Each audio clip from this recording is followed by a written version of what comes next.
if there is someone who is facing the sun, then their shadow follows behind, right?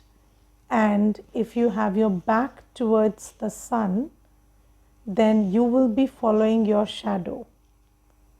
So that's how nature works. And Baba tells us that fortune or bhagya is like a shadow.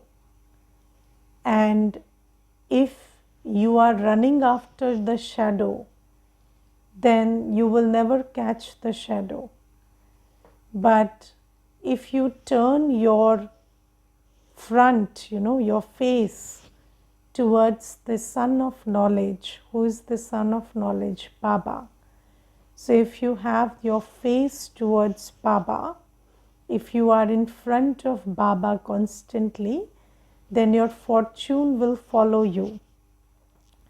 But what does it mean to be in front of the Son of Knowledge? So it's not about being physically in front of the Son of Knowledge, but it is about keeping your buddhi, your intellect, oriented towards Baba's knowledge. So when you have your buddhi connected to Baba's knowledge and your acts are knowledgeful, then fortune follows you. You don't run after fortune, but fortune follows you. So how many of you want fortune to follow you? So everybody wants fortune to follow you, right? So everybody in the whole world, everybody is talking about, creating good fortune, and some aspects of good fortune are health, wealth, good relationships, prosperity, happiness. So these are all the signs of good fortune, and these days the biggest sign is peace of mind. So you have the happiness or the joy of a healthy body, and you have a peaceful mind, and you have good relationships and enough wealth. That's the sign of a good fortune. But how do you create fortune? So the law says karma creates fortune. Yes, so you get as you do, right? So karma creates fortune, whether it is the body, the state of the body you are in, or how your mind feels all day, or how much wealth you have, or how much success you have, or what kind of relationships you have. Everything depends on karma. And about karma, the most interesting thing is the knowledge of karma, because in my experience, the biggest problem why people are not creating good karma is because they have no idea what is good karma, what is bad karma. And the first thing that we need to understand about karma is karma starts with the thought. So the thoughts and feelings that you create, they are karma, right? So you create thoughts and feelings. How much? So in what hours of the day do you create thoughts or feelings? 4 a.m. to 6 a.m., 6 a.m. to 8 a.m., or constantly? So you see, every second of the day you are creating thoughts and feelings, and every second of the day you are creating vibrations. So through the act of being who you are affecting the atmosphere, and through your thoughts and feelings you are creating an atmosphere. So that is a big part of karma, because that is done constantly. And then there is karma created through all the organs of the body. So hearing is karma, seeing is karma, and talking is karma, eating is karma, everything is karma. So it's not like you're hearing something and that's not part of karma. So let's say, let me ask you a very simple question.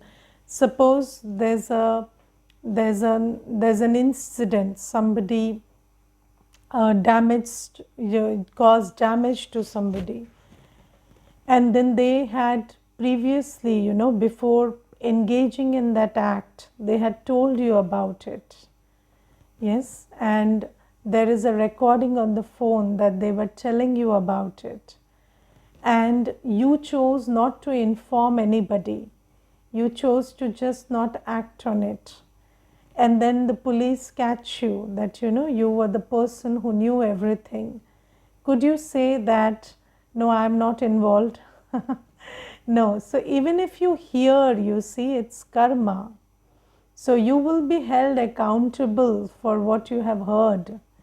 You will be held accountable for what you have seen.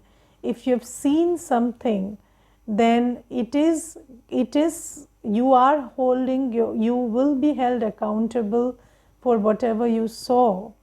So everything is karma: hearing, seeing, talking, eating, or writing. So if you're writing something, if you're reading something, all that is karma. And then whatever you do with the hands, so whether it's cooking or cleaning or slapping somebody or doing anything, that's karma. Whatever you do with this whole body, that's karma. And every sense organ of the body, how you use it, that's karma. Every organ of the body, whether it's the hand or the feet or whatever you're doing with it, that's karma. And then how you use your money is also karma. So karma is created when you earn your wealth, because you are doing some action to earn your wealth, and karma is created also when you spend your wealth. So that's an act you're performing. What are you spending on? That's creating karma. Then when you come into relationships, how you engage with the other soul, what kind of thoughts you create, or what is your vibration, or what is your attitude towards another person, or what kind of words are you speaking, all of that is creating karma. Then there is another aspect like how you use your time, that creates karma. How you use your energy creates karma. So Baba says that all of this is part of karma, but we don't know it. Yes, we don't know it. And sometimes what happens is, because we are not in front of the sun of knowledge, so we keep asking, what have I done? What have I done? Why am I suffering? I have done nothing. I have been so nice. I have never heard. So, there's one person who told me that I have never killed an ant in my life. And still, God is punishing me. So I said, are you sure you have not killed an ant? So he just stopped and he said, no, that's a figure of speech.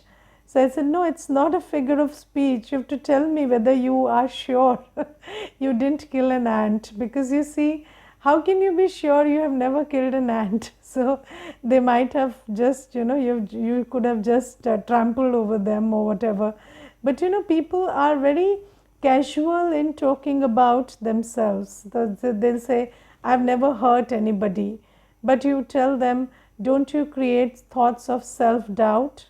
Don't you create thoughts of, you're good for nothing and you're not good enough?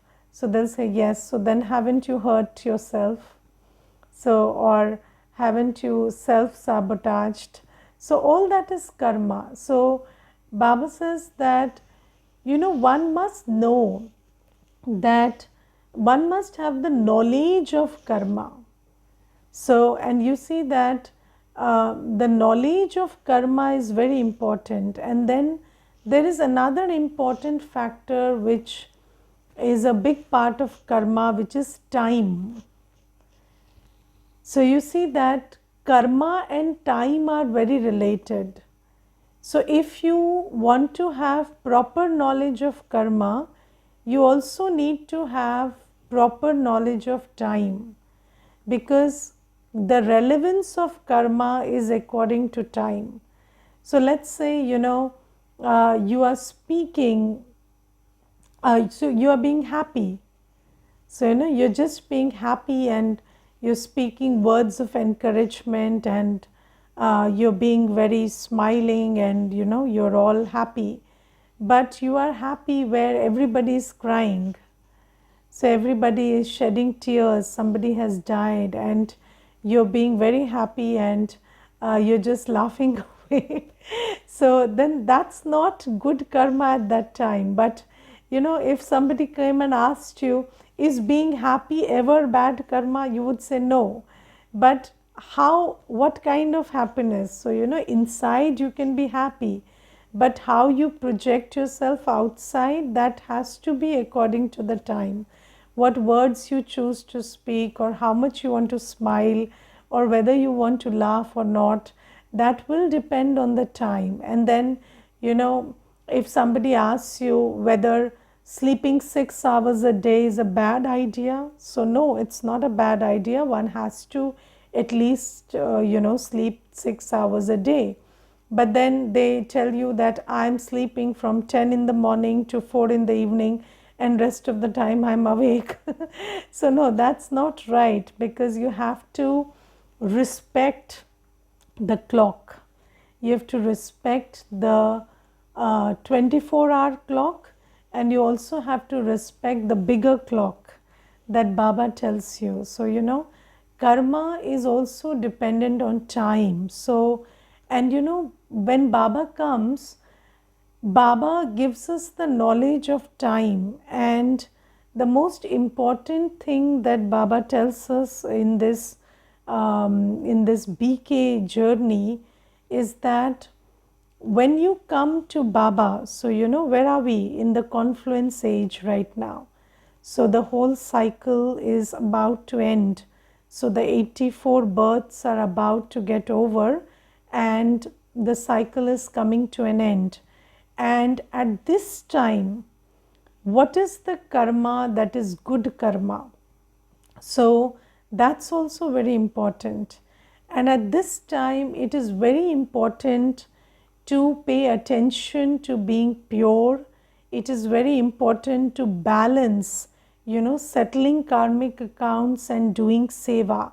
So these things are also new karma that Baba teaches us. And Baba says that at this time, meditation is not, meditation is not optional. At this time, meditation is mandatory, it is compulsory, because the soul has run out of energy. So, when when the body is physically ill and you are in the hospital, then your parents cannot tell you what is good karma there, what is the right thing to do there, can they? Can they tell you that you are in the hospital, so what you should do? No, the doctor will tell you. And even the parents who love you the most, they will tell you, let me ask the doctor whether this is fine or not. And I remember there was this sister sharing, and she said that my mother, I love my mother so much. I have always cared for my mother. I have always, since the time she started getting old, I have taken very good care of her. But now she is in a stage where I cannot do anything for her without consulting the doctor. So, I have to consult the doctor for every little thing, because I don't know what would be good for her and what wouldn't be good for her. So, similarly, you see that in this time cycle now, all the wisdom that we had until now about how to live life, what to do, what not to do, is failing. And now Baba says that you are like the soul on a ventilator. So, this soul is like on a ventilator, and I am the surgeon, and I will tell you what is the right karma to do at this time. It's not just, so you don't just have to do whatever, it's not just thinking right, doing right, no. But you have to do some extra karma at this time, which we did not know the importance of in the whole of the cycle. And what karma is that? That karma is remembering Baba. That karma is practicing to be bodiless. So did you ever think that, when people get sick, then physiotherapy becomes such an important part of life? Yes. So, and somebody who is not sick will not understand the importance that they have to have 2 hours of physiotherapy session or something. But that's an important aspect of their life now that they are unwell. Similarly, Baba says the condition of the soul now is such that you have to practice to be bodiless. You have to practice to remember Baba. You cannot engage in any form of impurity, because right now any form of impurity is causing you a lot of damage. Yes, and I remember there was this one Kanya, she was sharing after some time back. Very nicely, she told me that, Didi, just one thought I had, just one thought that my mother doesn't value me, she only values my brother. And this one thought, and then I acted out of it and I behaved very badly. I told my mother some words, you only care for him, you don't have any concern about me.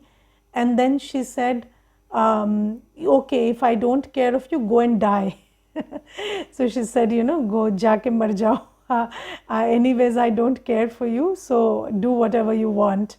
And then she said, I felt so bad. I just, put myself in one room and I latched the room and I kept sitting there. And then one full day, I just kept thinking about these things, and my thoughts verged on, being suicidal and other stuff and whatnot.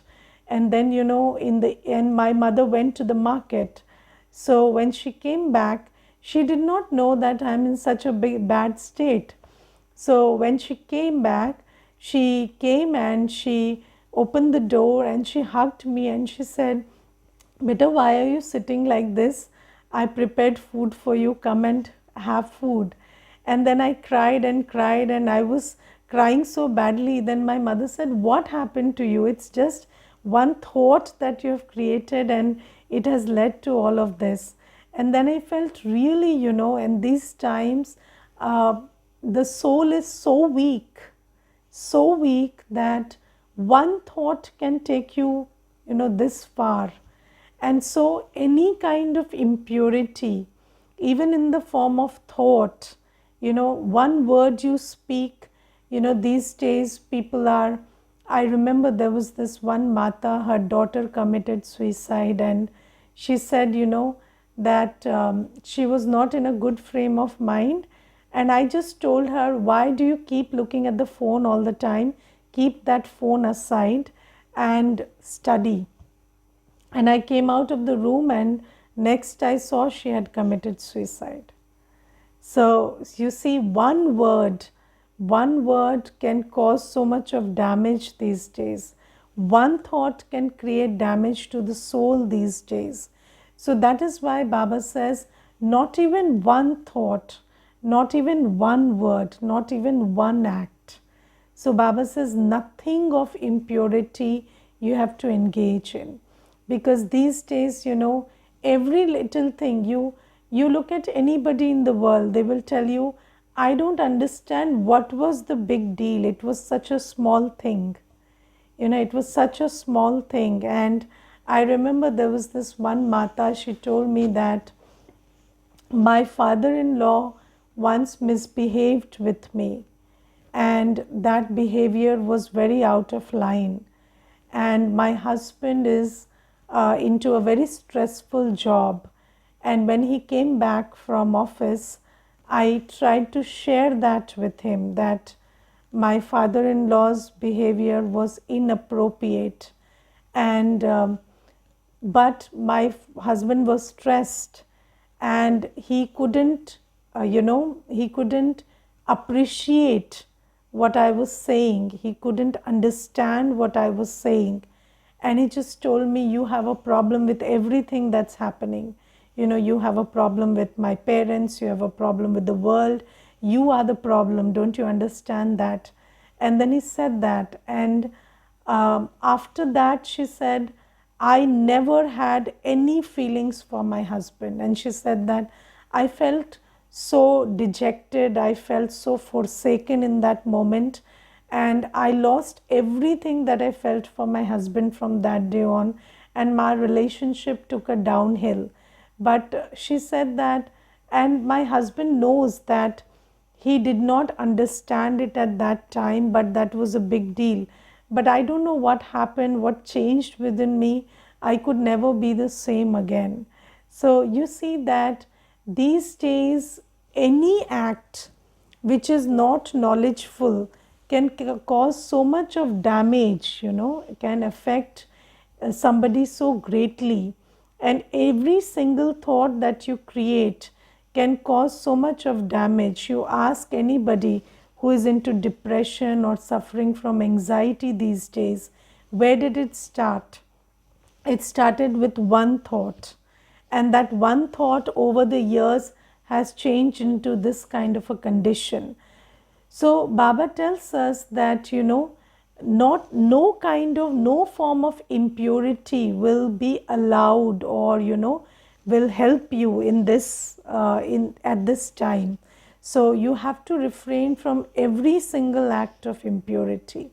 And this is why Baba says that you have to understand karma, you have to understand time, and you also have to understand the importance of seva. And Baba says that at this time, seva is not optional, seva is imperative. Because, and I personally feel that, mostly, all the things that we do in life are pretty automatic and pretty selfish, motive driven. So, earlier, even when people did something, it had some altruistic motive. But these days, everything is so driven by selfish interest and vices that right from the time you get up until the night, there is nothing that you are doing which is not driven by vices. Yes, is there anything which is driven by vices, which is not driven by vices? There is nothing. So you think about even getting up. You are getting up because the child has to go to school, or you have to go to office. You are not getting up because of getting up. There is something, some vice, whether it is attachment, whether it is ego, whether it is lust, it is anger, it is greed, it is fear. Something or the other is driving you. And there was this one brother, he told me that for years I have gotten up at 10 a.m. but now I am getting up at 5. But it's not doing any good to me. So I said, but why did you change that? What made you shift from getting up at 10 to getting up at 5? So he said that I was diagnosed with a disease, and the doctor said that you have to have early morning walk. So that's why I get up at 5. So I said, okay, so when you get up at 5, what is the first thought you create? So I said, I create this thought, get up or you will die. So I said, every day the first thought I create is, उठ जा नहीं तो मर जाएगा. So I said, just think about somebody waking you up like that. Just think about somebody every day coming to your room at 5 and telling you, उठ जा नहीं तो मर जाएगा. How would you feel listening to that? So I said, I would beat that person up. So I said, just think about you getting up and giving yourself this blessing every day that you're going to die. So this is the blessing you're giving every day. So I said, you're getting up, why don't you get up in happiness? So I said, how do we do that? I have never gotten up in happiness. I don't know how to get up in happiness. And you see, Baba teaches us how to do these simple acts, that get up in love for Baba. Get up in this with love in your heart for Baba, that Baba is waiting for me. Baba is waiting to fill my aprons with love, with joy, with peace, and I'm getting up to fill my aprons from Baba. So that's the kind of attitude shift that Baba teaches us. And Baba tells us that in the whole day you don't do anything out of out of some intention that's not vicious in the old world. So now I'm teaching you actions that are not vicious, acts that you perform in love for Baba. So the what kind of food you will eat when you are in love with Baba, how you would get up in love for Baba, and how you would serve your brothers and sisters in love for Baba. So you are not every thought that you spend for Seva, every penny that you spend for Seva is spent in love for Baba and love for humanity. So, do you do anything other than Seva for love? You don't do anything other than Seva for love or with love. So, you always do everything with selfish interests.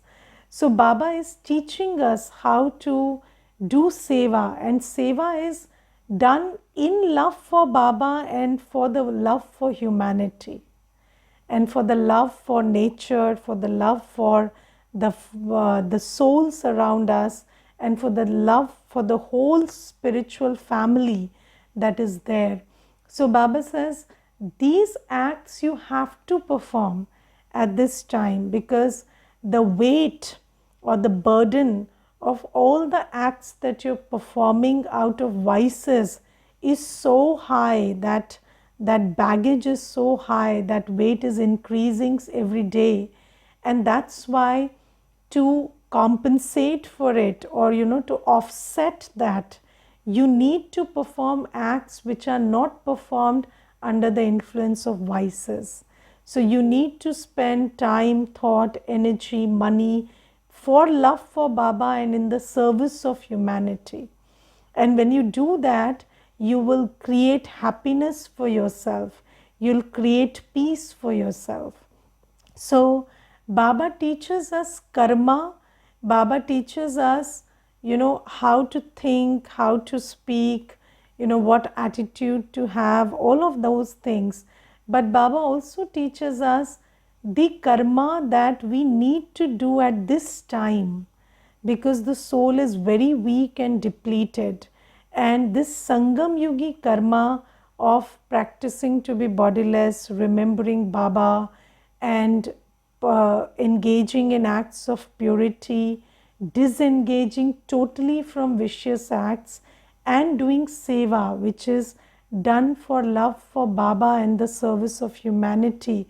This is the karma that is very new.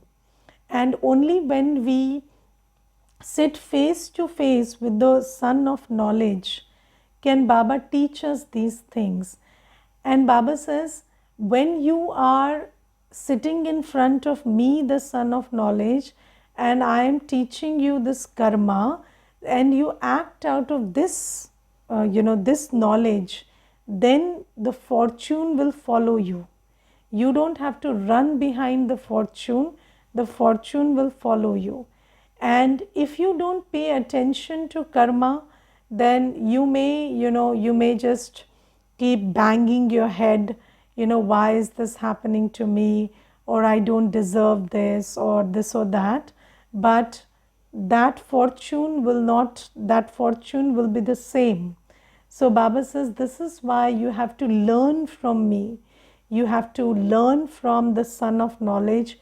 You have to be face to face with the Son of Knowledge and learn this karma. And another big thing that I think these days is time, wasting time. So, and I think, I don't know what has happened to the world, but there is this huge machinery created by Maya just to waste your time.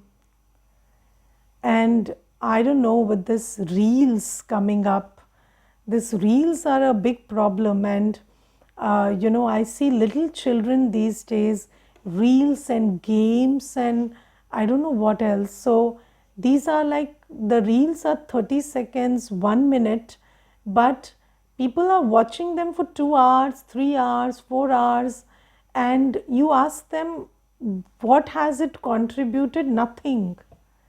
Nothing at all. And you also have a headache after that. So Baba says that, in this whole machinery, and I seriously feel that at this point of time, the time that we are living in, time is a very big factor. And that is why preparing the chart of what you are doing every hour, how you're using your time, is a very good way to keep check on your karma. Because if you look at it, so you can actually see how much of time you're wasting. And if you look at it, just check hour by hour, what am I doing? And if you're wasting your time like this and engaging in such unproductive activity, then just think about what will be the quality of your fortune. And Baba says that if you want to create a fortune, use your resources well and also take care of the karma that I am teaching you, the Sangam Yugi karma of purity, of remembrance, of seva, and of understanding. You also have to give a lot of time to understanding Baba's knowledge, because if you don't understand the knowledge, then you don't have any idea of what wrong you are doing. And when I talked about thoughts, you see that taking responsibility of your own thoughts is a big one, because although when we come into Gyan, the first day that we study, we are told that you are responsible for creating your own thoughts and feelings. But do we take responsibility, or do we still blame circumstances and people? We still blame circumstances and behaviors, that they are responsible for how I think and how I feel. But the thing is, even if you delayed taking this responsibility for another 2 years, 3 years, 10 years, still the truth will remain that you are the creator of your own thoughts and feelings. And even if there's this one Mata, and she said that my husband doesn't appreciate any effort that I make. And he is always telling me, what do? You are sitting at home all day doing nothing. And Didi, I'm doing everything. Raising 2 children is not easy. But he never appreciates it. And she said, one day I banged my head against the wall and it bleeded. And then another day I called the police. And when the police were about to take away my husband, at that time I remembered, no, I don't want this to happen. And I stopped the police. But she said, I don't know, how can I drive him to understand that I'm doing my best? So I said, but why do you have to drive him to understand? When he doesn't understand, can't you just create a thought? He's just human. And I told her, why do you have to take human beings so seriously? They're very helpless. So, you think he's your husband, he's some kind of He-Man, but he's pretty helpless in his own right. And I remember there was my friend, he was friends with me in college, and when he got married, he once called me up and told me, you know, my wife thinks I'm some kind of a superman, but you know what kind of an idiot I am, and and you've been with me for so long and you know how I am, and I can't, you know, I'm that fellow who my mother said bring milk and bread, so I brought bread and forgot the milk, and now my wife wants me to remember such stuff which I can never imagine in my life. But she looks up to me like, you know, I'm some kind of deity, but I'm not. I'm not capable of all that. So should I just go and tell her or what? So I said, you deal with your life. I cannot do anything about it. So this is how, you know, it is. You think that people are, you know, capable of many things. I said, what do you think your husband is doing? He cannot understand. He doesn't have that quality to appreciate, you know, your work and your efforts, and that's okay. People are pretty helpless, and that's okay. You don't have to fret about it. So you see that we have to take responsibility for our thoughts and feelings. You cannot keep saying that, you know, I will keep hurting myself, or I'll keep damaging myself, or I'll keep forcing the other person until they get it, because if they are not designed to get it, they will never get it. So this is why these things are very important. And if you keep you know, creating this negativity around you, in you and around you, because of these not understanding the philosophy of karma, then how can fortune come to you? Because the law says you attract not you want, you attract as you are. You don't attract that which you want, you attract as you are.